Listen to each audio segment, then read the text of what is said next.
മുച്ചീട്ടു കളിക്കാരന്റെ മകൾ എന്ന കഥയിലെ നായിക. ഒറ്റക്കണ്ണൻ പോക്കരുടെ പുന്നാര മോൾ. മണ്ടൻ മുത്തപ്പയെ മുച്ചീട്ടു കളിയിൽ ജയിപ്പിച്ചത് ഞാനാ. Thank you. ഒരു കൊമ്പനാന. എന്റെ പുന്നാരാനേ, ഇതാണ് ഭാഗ്യമാർഗ്. പിന്നെ ഇവിടെ കല്യാണം കഴിഞ്ഞിട്ട് വേണം ഹജ്ജിന് പോകാനി.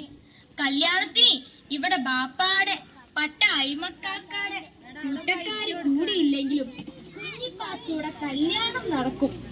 ഓള് ആനമക്കാരിന്റെ പുന്നാര മോളുടെ പുന്നാര മോളാ. പിന്നെ അന്റെ ബാപ്പ എന്നെ കെട്ടാൻ വന്നത് അതിന്റെ പുറത്ത് കേറിയിട്ടാ. ബാപ്പ വരുന്നുണ്ട്. പത്തിരൊന്ന് ചുറ്റൂടെ? ബാപ്പ കാത്തിരിക്കുന്നു. എന്തെങ്കിലും ഒരു പണി ചെയ്. പെണ്ണായി പിറന്ന തീ പിടിപ്പിക്കാനെങ്കിലും അറിയണം. ഞാനേ ആനമക്കാരിന്റെ പുന്നാര മോള. നിന്റെ ഉപ്പൂപ്പാക്കെ ഒരാന ഉണ്ടായിരുന്നു, വലിയൊരു കൊമ്പനാന. ഇല്ലേ, മൂക്കില് വലിച്ചു കയറ്റോ? ഞാനേ ആനമക്കാരിന്റെ പുന്നാര മോള. എനിക്ക് ലൈനസ് ഉണ്ട്. എന്റെ പൊന്നുമ്മ ഒന്ന് ചുമ്മാ ഇരി. സുന്ദരി, നിന്റെ പേരെന്താ? എന്റെ പേര് തുന്നരി എന്നല്ല, ബുദ്ധൂസേ. സുന്ദരി എന്ന് പറയണം. ആട്ടെ പേരെന്താ? കുഞ്ഞിപ്പാത്തു. എന്നെ എന്തിനാ ബുദ്ധൂസേന്ന് വിളിച്ചത്? ബുദ്ധൂസേ അങ്ങനെയല്ല, എന്നെ എന്തിനാ ബുദ്ധൂസേ എന്ന് വിളിക്കുന്നേ എന്ന് ചോദിക്കണം. എന്ന് ചോദിച്ചാൽ പെണ്ണിന്റെ പര്യായമാണ് ബുദ്ധൂസ്. എന്റെ ഇക്കാക്ക പറഞ്ഞതാ. നിന്നെ ഏത് ജാതിയാ? മുസ്ലിം. ഞങ്ങളുടെ മാതിരിയാ? അല്ല, ഞങ്ങൾ ശരിയായ മുസ്ലിങ്ങളാണ്. അല്ല ബുദ്ധൂസേ, നിനക്ക് ആന ഉണ്ടായിരുന്നോ? ഇല്ല. എന്റെ ഉപ്പൂപ്പാക്ക് ഒരു ആന ഉണ്ടായിരുന്നു, വലിയൊരു കൊമ്പനാന. എന്റെ ഉപ്പൂപ്പായ്ക്ക് ഒരു കാളവണ്ടി ഉണ്ടായിരുന്നു. അതിൽ അദ്ദേഹം കൂലിക്ക് സാധനങ്ങൾ കൊണ്ടുപോകും. അങ്ങനെയാ ഞങ്ങളെ പഠിപ്പിച്ചത്. ഇതാ ഈ കടലാസിൽ എന്താ എഴുതിയതെന്ന് നോക്കിക്കേ. ഇതൊന്ന് വായിച്ചേ. അനക്കറിഞ്ഞൂടാ, എഴുത്തും വായനയും പഠിച്ചില്ല. ഞാൻ പോണു, പിന്നെ വരാം. ബാപ്പ ബാപ്പ, എന്നാ എന്നെ എഴുത്ത് പഠിപ്പിക്കാഞ്ഞ്? ഓ, എഴുത്ത് പഠിപ്പിച്ചിട്ട് അന്നെ കാഫിറാക്കാത്ത എന്താന്ന് നീ ചോദിക്കണത്?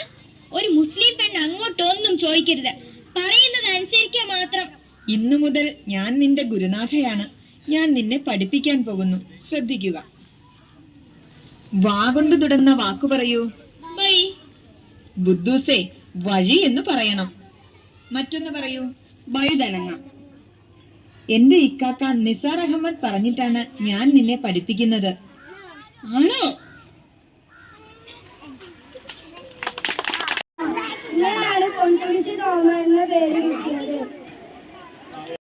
എന്നെ നിങ്ങൾക്കറിയുമോ? ഞാൻ ബഷീറിന്റെ അനിയത്തി പാത്തുമ്മ. എനിക്കൊരു കുഞ്ഞി ആടുകുട്ടിയുണ്ട്. ആ ആടുകുട്ടിക്ക് ആരെങ്കിലും കഞ്ഞിവെള്ളം കൊടുത്തിരുന്നോ? പാവം എന്റെ ആടുകുട്ടി. എന്റെ ആടുകുട്ടിക്ക് ആരും കഞ്ഞിവെള്ളം കൊടുത്തിട്ടില്ല. ബഷീർക്ക പറഞ്ഞു, ബഷീർക്കാന്റെ പുസ്തകമെല്ലാം എന്റെ ആടുകുട്ടി ആയിരുന്നതെന്ന്. എന്റെ ആടുകുട്ടി അങ്ങനെയൊന്നും ചെയ്യില്ല. Thank you.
ബാക്ക്